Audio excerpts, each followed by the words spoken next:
Miami, Florida, August 1992. A massacre at a crowded restaurant leaves 4 dead, 18 wounded. The gunmen are Jamaican gangsters. Since 1986, we estimate over 4,500 deaths attributed to Jamaican violent crimes. London, November 1993. The funeral of community policeman Patrick Dunn, shot dead in Clapham by Yardie drug dealers. Their recourse to violence is much quicker than any other group, certainly that I've known, and the overtness of it is quite staggering. Kingston, Jamaica, the home of the Yardies. Assignment examines why the ghettos of Kingston have produced international drug dealers feared by the police on both sides of the Atlantic. And the thing they like to do is shower their victims with bullets.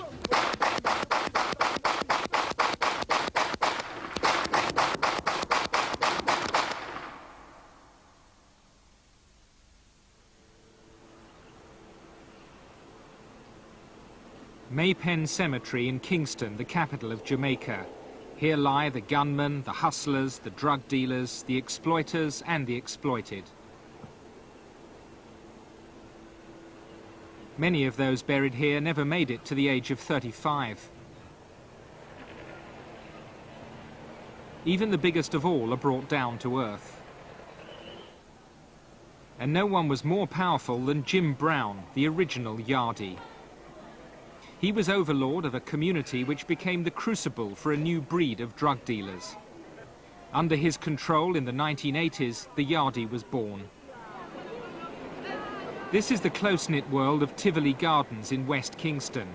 Drug dealers from Tivoli are found in London, New York or Miami, but they never sever their links with home, which they call their yard. Tivoli was Jim Brown's yard. Here he was revered. Jim Brown was a community leader in our area. He was loved by everybody, old, middle age, young, everybody. Jim Brown bankrolled Tivoli. Much of his wealth came from crack dealing in the United States. His gang, the Shower Posse, led the Jamaican assault on the US drugs market. Some of his riches came back to Tivoli and helped fund community projects. Old people, they would come and hug him, kiss him. I know people love him off real because the person he is. Because the person he is. Always trying to help someone, say something to them. Word of encouragement, saying to the kids, talking to the kids, telling them that they must try to achieve a better tomorrow because, you know, they have to go to school and things. He's a principled person. Believes in a lot of principle.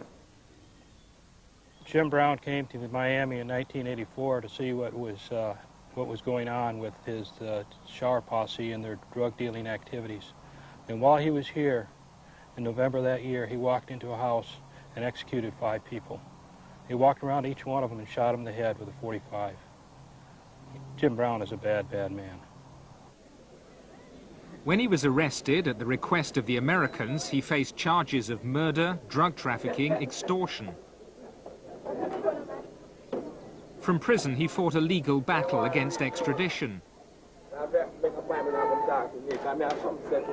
He lost the fight, but he never stood trial in an American court. It was said that too many powerful people would have been implicated if he had. Jim Brown was burned to death in his cell. Officially accident, more likely murder. Edward Seaga, the former Jamaican Prime Minister and Jim Brown's patron, led a funeral procession of 35,000 people. Tivoli is Seaga's constituency, and Jim Brown had brought in the votes. His drugs gang had established the Yardie connection in the United States and Britain, but in Jamaica he remained a hero. Look at the man in terms of how the community respects and treats him as a protector of their community. Thank you.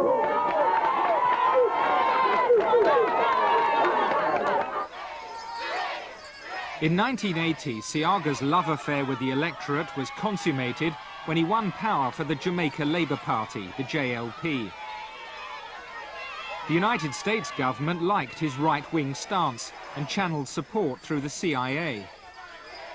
The money was used to buy guns, which were distributed to party activists in the ghettos. On the other side of the divide was Michael Manley, leader of the left-wing People's National Party, the PNP. Manley, too, had his power bases in the ghetto. And the fervour of the support for the two parties created the biggest ideological gulf in Jamaica's history. It was a time when the Cold War was being fought in the Caribbean. Cuban guns and money were behind the PNP. During the 1980 election, Kingston erupted in an orgy of violence.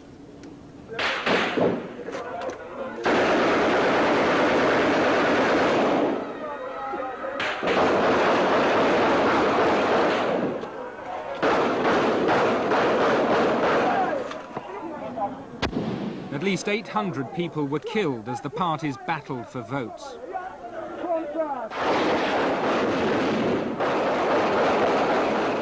Of the gunmen who survived, many have since become Yardies.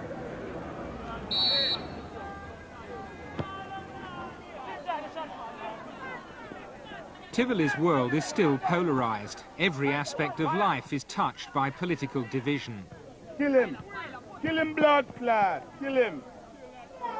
And as ever, Edward Siaga is present to express solidarity with the home side.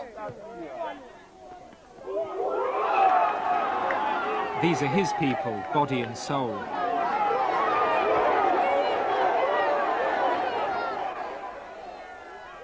The manager of the Tivoli team is known universally by his street name, Popcorn. He's an activist for the Jamaica Labour Party. Anyway, everything all right, I go down the line. To Tivoli folk, he's a community protector, like Jim Brown. In the 70s, Popcorn was a JLP gun runner. Sometimes life in the ghetto here, no work, nothing, you know. No work, nothing, because if a PMP or a JLP, if him not cut him up, him shot him. And at the same thing, two sides. If me will a PMP, I mean, what's well, and if me do me, I go damage me, I go damage him. Selection will come on, and the side out the street start fire. We have to fire back. Now we're not board man, you see? So you see, that side they have gun, that side they have gun. We buy gun them still.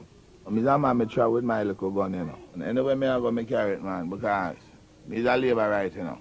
Me's a figure out that to the PMP, so them shoot me. Yeah, my enemy are the PMP them, because them don't know what is good. All them know if you do is stay out the street and rob people, shoot innocent people. A victory for Tivoli, yet another excuse for gunfire.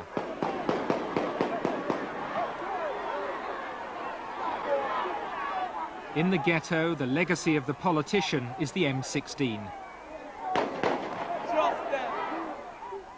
Tivoli Gardens was the birthplace of the Yardies, but it's in central Kingston where many of the most active dealers and gunmen are now found. Within the area, there are two distinct ghettos.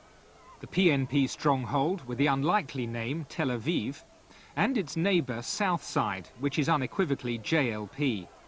Separating the two is Rosemary Lane, the front line. It's calm now, but at election times there's bloodshed across this line. And within these two enclaves, all authority rests with a series of street corner dons, and their role in the social structure of this city should not be underestimated. I began a journey across the ghetto, starting on the corner controlled by Chubby, a JLP fighter who's been in prison for murder. Chubby owns a bar, and like all the community dons, is known only by his street name. He's been a leading Southside don for 20 years, even surviving an attack by a PNP assassination squad.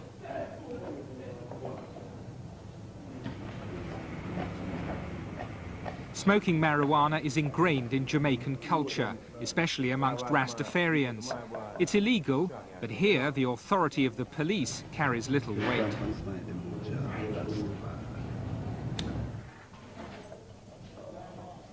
The street corner Don, supported by political chiefs, is the crucial figure of authority.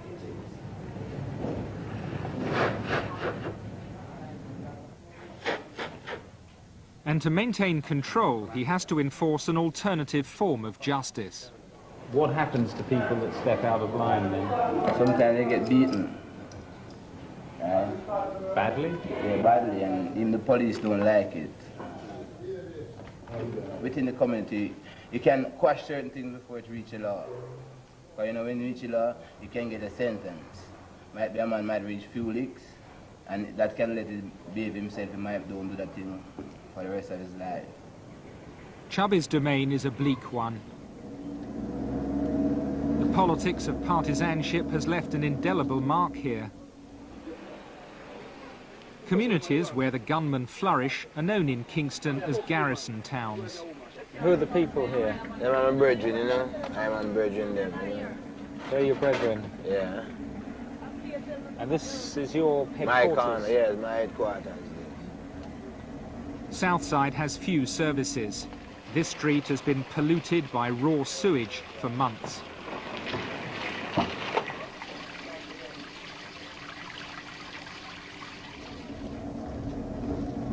Most of the people in this area no job? Yeah, most of them. I've got at least 75% of the people not working. And who do have no job, they got to hustle. Hustling means drugs. Dealing and using are part of the fabric of life. Half of all crack users are teenagers. How do people afford to buy crack? It's an expensive drug. Some who do it, them steal all them parents' things, rob outside and all them things, you know, to support their hobby. And then you have some crack people who smoke crack in this whole building over this side here, so. Crack is a uniquely addictive drug. The user will do anything for the next hit. The evidence of crack use is everywhere, but the profit margins for the drug dealers here are too small. The ambitious seek their fortune abroad, in Britain or the United States. Bordering Chubby's territory is Renker's Corner. The Renker's leader was Delroy Edwards, known as Uzi because of his use of the machine gun of that name. The Renker's gang still control this corner, even though their leader is serving 6 life sentences for murder in a US jail. Members of the Renkers formed a vicious Yardie gang that grew rich on crack trafficking in Brooklyn and London. Uzi was known for his brutality, but to those left behind, he was a benefactor. Send things, and when them even come in, send carry down clothes, support, send things. It make we all live good down here then. Everything's set for us. Send us sneakers and support. Keep a treat for the little kids. Give a little package to the old people and make everybody feel comfortable.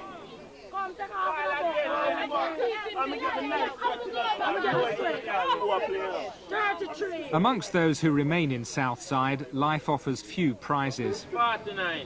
And the attraction of going foreign, as they put it, become overwhelming. These streets are full of people who've gone to Britain or the US and been deported for drug trafficking. People like Floyd Hurd, a Yardie who was forcibly returned to Jamaica after serving a long jail term in Ohio for crack dealing. Money started coming in, and it was so much that I stopped working, started doing drugs. What happened is I became one of my best customers. Instead of selling, I started using more than anything, and then being messed up in the mind. Come backward. Eventually one day I got busted in the house. I ran out, jumped to my car. Police started shooting at us. I tried to get rid of the drugs, but I failed. The police was up on us so fast, I didn't even know what happened. I got shot 3 times trying to get away from the cops, threw away a .38 slug revolver. I got 10 years in the penitentiary. I know this stuff destroys people, but the money, this greed for that cash. Today I learned better. I'm 37 years old today. I wish I'd go back to 17 where I could make that same decision again in life. With crack, there are few winners and many losers. And despite so many friends either dead or in jail, the Renkers still find it impossible to resist the temptations of the American cocaine trail. Who don't really want to go to the States? And me myself want to go to the States right now. Cause as you come say, don't have any job, just sitting down. From Southside, I crossed the front line and stopped at the corner controlled by Broomy, a gunman for the People's National Party. In last year's election, he was almost killed by a JLP fighter. But surviving a bullet in the gut has merely enhanced his reputation. Broomy will spill blood for the politicians because of the help they give in return. So if a man have a little business and them want a little finance to deal it, them will give them a helping hand still. Give them a money or get some goods for them or so anything where them can get. It depends on how where you want. If them have a place where them can get the items, then them get it and give. If them can't, them will give you money and you would buy it and try to set up your little business and try to turn it over. And what do they expect back in return? Well, in return, you know, what they expect if you just know say we there, so know say we not going to change upon them. I mean say at all time them can rely upon we when election come around and know say we there to support them. Yeah. Many of Broomy's followers will take up weapons at election times. Amongst his crew are Yardie dealers like Thicker, who's chilling out before returning to the crack trade abroad. Thicker was earning £1,000 a day in Bristol before getting caught in a drug war. He says Yardies succeed because they're so single-minded. It's their willpower, it's their drive to go. You know what I'm saying? They love it. And because they love it, they'll do it full time. The English guys, like most Afro-Caribbean guys, they do it, but they've got other things to do, like, you know, drive around, you know, they love driving, you know, clubbing and things like that, you know what I'm saying? A lot of Jamaicans don't really go nowhere. They don't know where. They come from Jamaica and they go to Bristol. That's where they came to live in St. Paul. They know in and around Bristol, nowhere else. They outnumber and the British guys on the front line, yeah, and they're more violent. They show more respect to Jamaican because, you know, the first thing you say is gunshot. I then moved on 100 yards to the territory controlled by Lockie. He's just been bailed on a murder charge. He was accused of killing a JLP opponent, but the politicians who protect the gunman got him off. It probably won't be the last charge Lockie faces. How old are you? 36. 36? Yeah. And that's quite old, isn't it? I mean, some people don't survive that long. Well, with all respect, most of my friends don't live that long. Many of them dead. That's my prospect. If I live till me even 100, I watch my grandchildren grow. You understand? But as I'm sure you say, most of the time people terminate such plan for you. Vendetta, right? So it just goes on and on? On and on. That's what I tell you, it's a generation thing. It never stop. My son's never come. This side and that side. I don't see me when them born with the tension and say, boy, them kill him uncle, them kill him brother. Oh, them boy over there, so it never stop.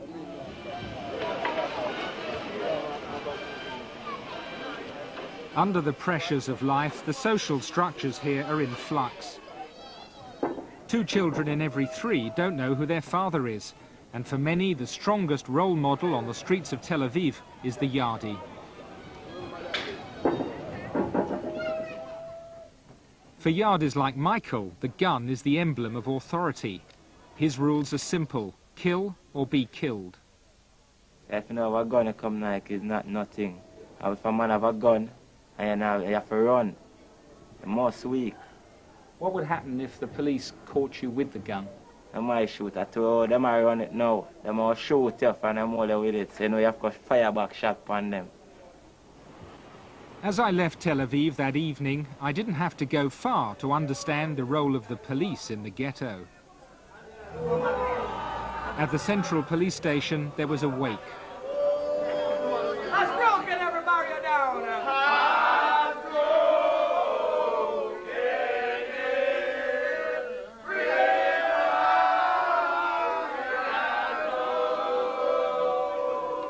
now to be thine, yea, thine alone.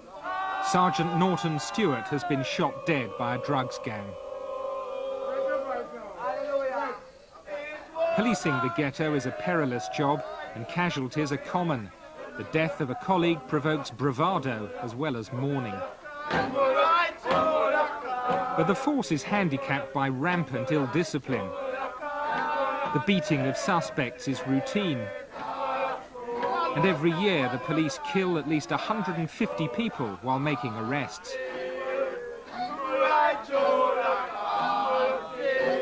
Where evidence is hard to find and witnesses are intimidated, the police answer is shoot first and not bother with the questions.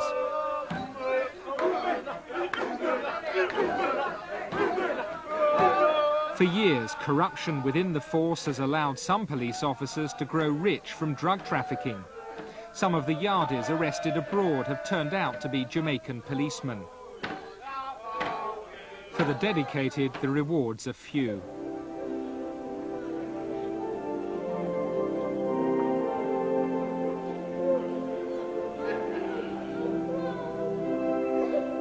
The problems besetting the force have led to the appointment of a new police commissioner, whose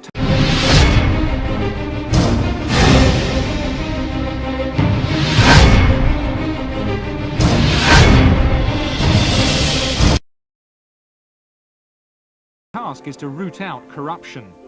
In his first 3 months, he sacked some officers and demoted others.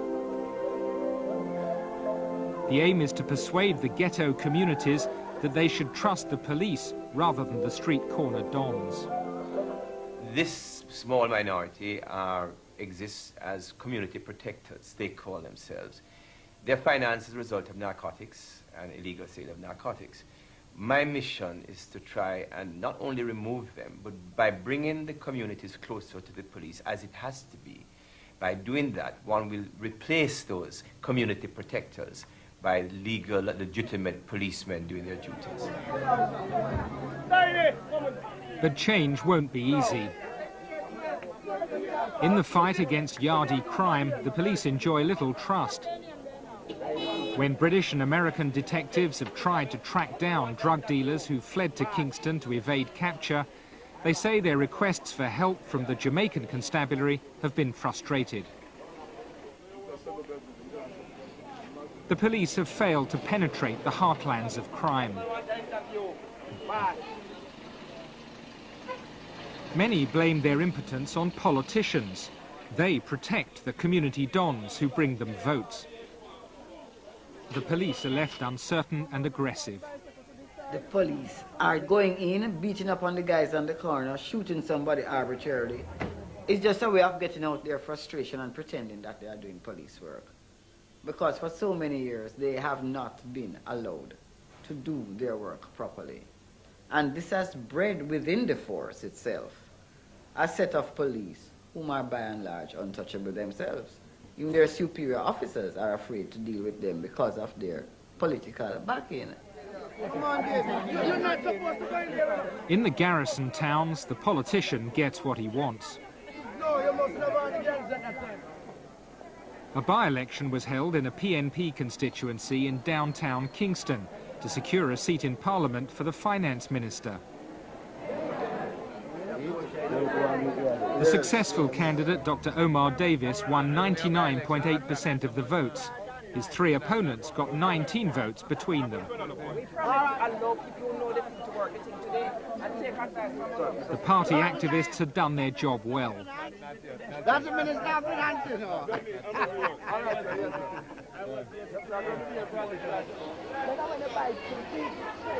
Jamaica has all the institutions of a democracy, but though speech is free, it's hardly candid. Corruption has seeped into the pores of this society. Too many people have something to hide.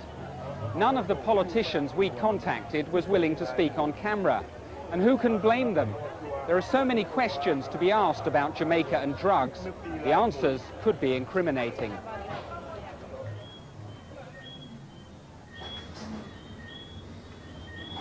These rocks, cooked from powdered cocaine, are the lifeblood of the Yardies.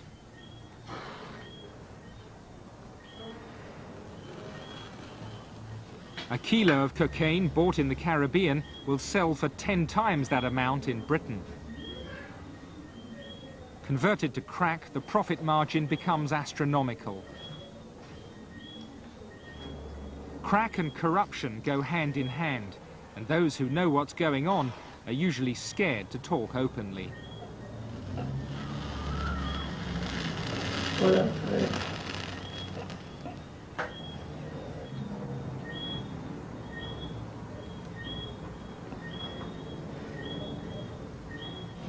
Politicians, police, businessmen, you name it. Everybody's involved somewhere along the line. Right through the ranks, right through the ranks, It's not only people from the ghetto here who are involved, because they don't have that vast amount of cash to supply the market, so, it's coming from people who have the cash to spend. Because a man in the ghetto, he can't find $100,000 US to go and get coke.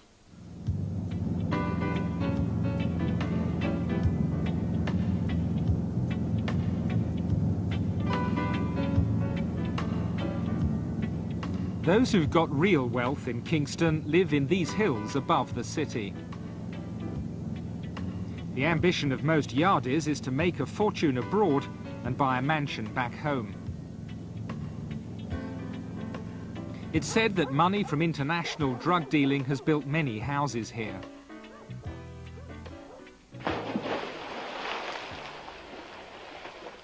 Danai Williams is facing a £100 million fraud charge relating to car imports. It's said that some of the luxury vehicles he brought in were for political friends.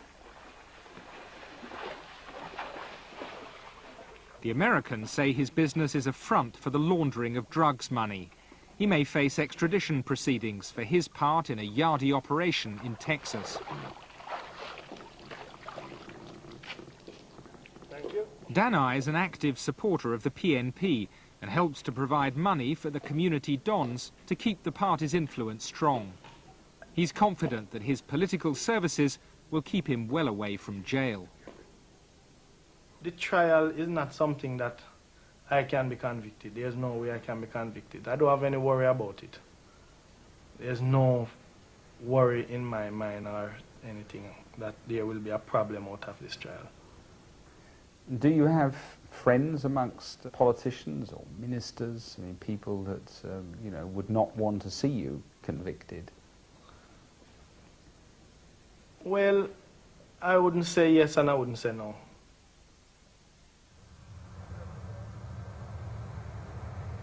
Jamaica is the ideal transshipment point for cocaine.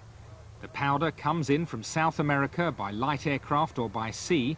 It then travels to Miami, New York, and on to Britain. This is the Coke Trail.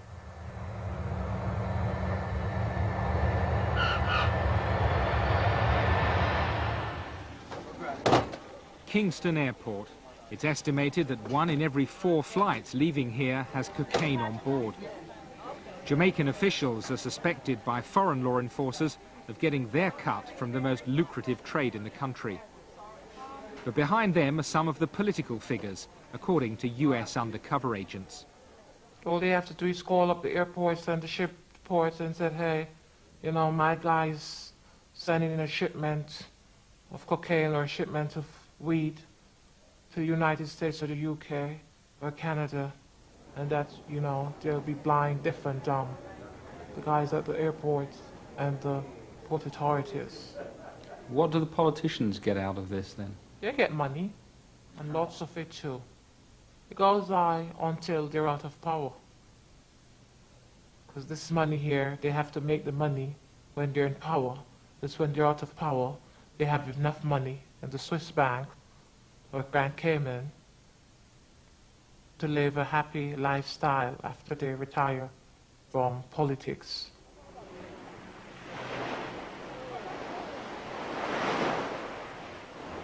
Tony Brown retired from a political career of sorts. He can now afford to relax with his wife at a fashionable beach near Kingston. He was once a top killer for the PNP. Now he's a Yardie drug dealer. When he murdered a policeman just before the 1980 election, he had to go on the run.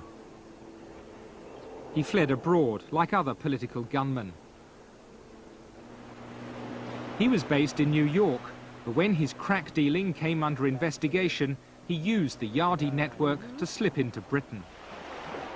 The best shot at the time was to go to London. I spoke to a friend. Then that friend put me on to a friend. So that friend took care of getting me somewhere to live. Then he took care, like taking me to meet other friends. So I just did what was really correct. Like they said, don't go here, don't go there. I just tucked in. The key thing to all this is having false documents, isn't it? How easy is it to get them? Getting false documents is like buying a ticket for a bus. So long as you have the money up front, that is really what gets you false documents. Jamaicans call the British passport the Black Book. The trade in crack cocaine couldn't function without it. Some passports come from corrupt officials in Britain. There's no shortage of experts with the skill to provide a convincing new identity for the Yardie gunmen and dealers. There's scams in Jamaica where I can get your passport, get your picture out, get back my picture in, and it looks just as good. You get a brand new passport somewhere or another, you get it. You want a visa for America, you get it. You know what I'm saying? You want, if your Jamaican passport is messed up, you get a brand new passport, brand new. You know what I'm saying? No trace of an old one. That's it, just dollars. New York City is the main artery of Yardie drug dealing in the United States. From the mid-1980s, they simply swept the other drugs gangs aside. Many Jamaican exiles have put down roots in Brooklyn, bringing with them the culture of Kingston. It provided the ideal cover for the Yardies to move in. The Jamaican street gangs became known as posses. One of the most successful, with links to the People's National Party, had its nerve centre in this building. A posse from Kingston called the Gully Men killed the owner of the block, and for 7 years they ran it as the headquarters of an operation dealing in marijuana, heroin and crack cocaine.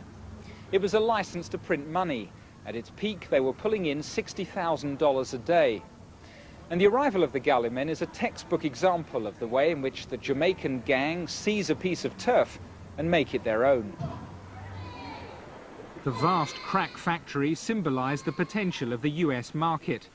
But the Gully Men's fortune became the envy of other Yardies, and the violence of Kingston was transplanted to a new arena. A lot of shootings occurred right here on this corner. There were numerous drive-by shootings.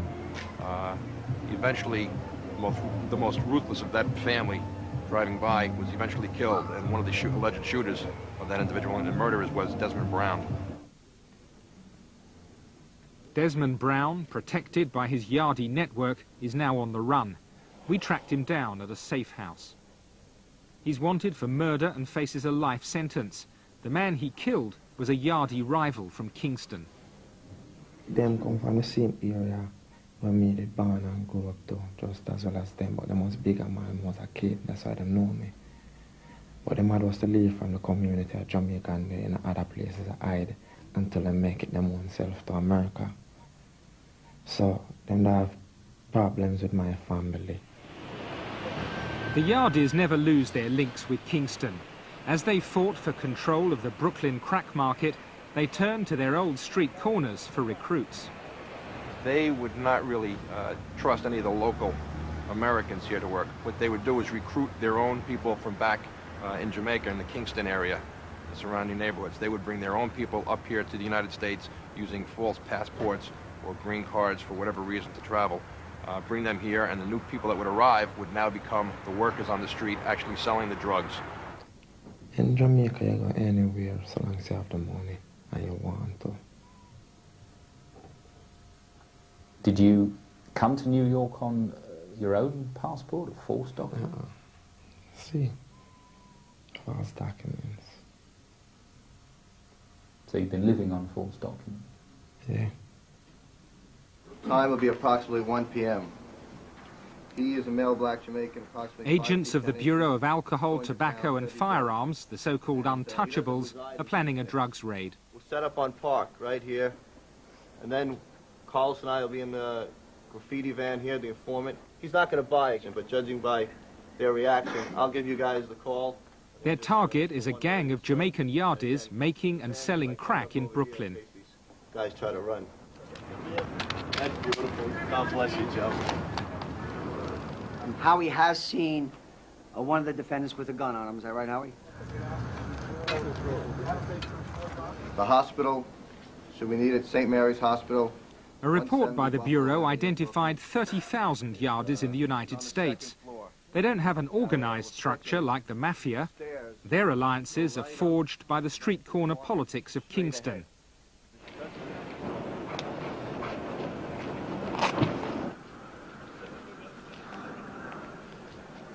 The only thing that would stop us from going in, if he says, we don't have anything right now, come back in a half an hour.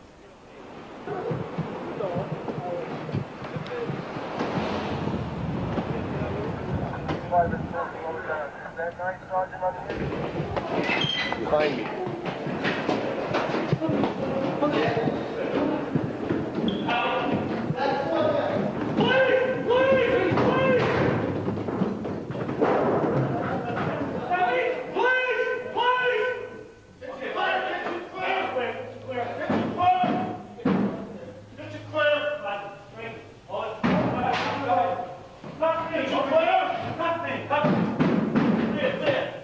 The raid is well timed. The agents find one of their targets as expected in this apartment.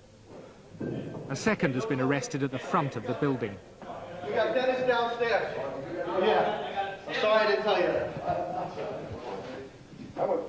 With one apartment secured, it's learned there are suspects in another. Need the bunker in the rim. Bring the shit, Joe. Bunker in the rim. Hire, Frankie, hire. Police! Police! Police! Go, go, go! Police! All right, go, follow me. Go. Police! Police! Police! The arrested man has been cooking crack for the afternoon trade. All right, we have stuff. We have product. The captive, still in his teens, is an illegal immigrant. Constant seizures of crack have been a blow to Yardie operations in the United States. In the US, arrest for crack dealing means an automatic jail term. If just 5 grams is found, it's a mandatory sentence of 5 years. The ringleader, who was arrested outside, is another Yardie from Kingston, who entered the States on false documents. For the authorities, keeping track of such mobile criminals who can change their identities at will presents a unique challenge. They're every law enforcement officer's nightmare. They're people with tremendous amounts of disposable cash. They have a network internationally, and they're people without any backgrounds. They're people without paper trails. These guns were found in the bedroom. This is a Beretta 380 caliber.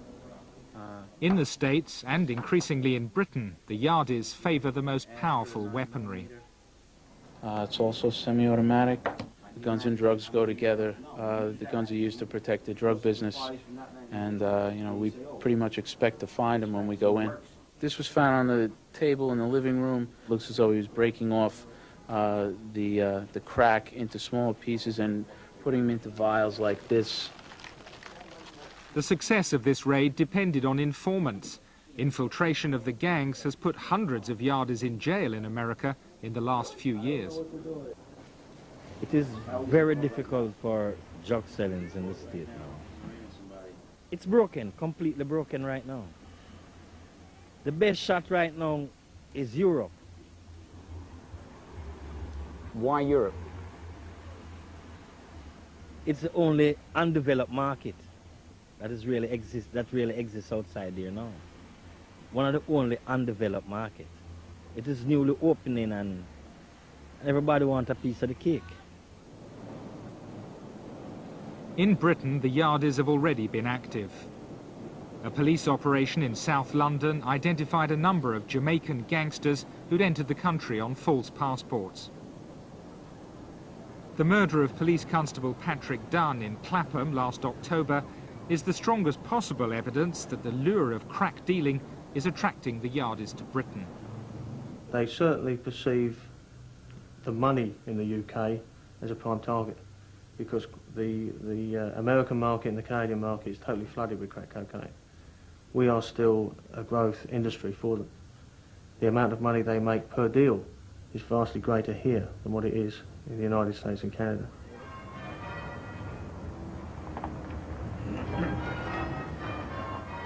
The murder of PC Dunn led to police inquiries not just in London, but the United States and Jamaica. Faced with the Yardies, the police have been forced to adopt an international strategy. The people that are selling drugs on the streets of London, of Birmingham these days, are the same people who will tomorrow be selling drugs on the streets of New York City, who next week will be selling the drugs on the street of Dallas or of Toronto or wherever. These are not local criminals. These are truly international people.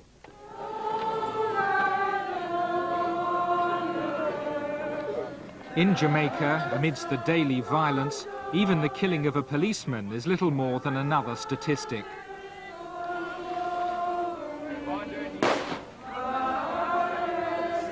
Yet in my dreams I'd be nearer my God. With 600 murders a year and thousands of shootings, the gun culture is as strong as ever.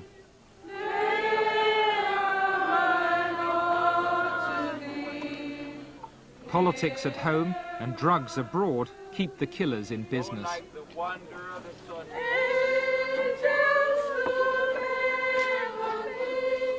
There are no signs that the cycle of Yardie violence is going to be broken.